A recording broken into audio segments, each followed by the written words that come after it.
En 2022, le grand public a fait la connaissance d'Adeline Tounayouti et s'est très vite attaché à elle dans la Star Academy. Professeure de chant des élèves, elle est devenue l'un des visages préférés de la saison grâce à sa personnalité solaire.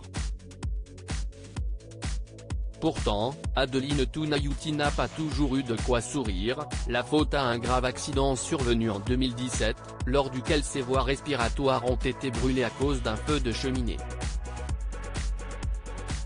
Un drame qui l'a empêché de chanter et de parler pendant un très long moment, brisant alors sa carrière prometteuse en tant qu'artiste lyrique. Adeline Tounayouti était venue témoigner de ce bouleversement dans l'émission Ça commence aujourd'hui, présentée par Faustine Bollaert, en 2020. Et à l'époque, la chanteuse n'avait pas hésité à rentrer dans les détails. Je me suis réveillée dans la nuit avec les glandes salivaires complètement asséchées et je vomissais du sang. Il y avait beaucoup de mucus. On ne voyait pas exactement ce qu'il y avait, expliquait-elle. Pendant 2 mois, Adeline Tounayouti souffrait et constatait que sa voix ne revenait pas. Je n'arrivais plus à parler, se souvenait-elle. Après plusieurs rendez-vous et examens, les médecins ont découvert qu'elle avait une corde vocale coupée en 2. Scène était alors suivi un long processus de rééducation.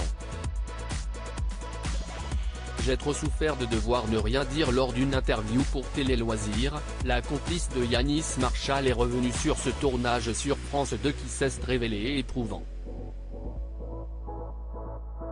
Si est-il la première fois où j'ai dit en public ce qui m'était arrivé, si est-il à dire mon accident de voix, a-t-elle commencé. Et d'avouer les conséquences que cela lui a causé, ça m'a valu je crois un début d'ulcère et 1 mois d'insomnie. Adeline Tounayouti ne regrette néanmoins pas d'avoir participé à l'émission de Faustine Bollaert, estimant que cela lui avait même été bénéfique. Si je parle, si est pour aider des gens.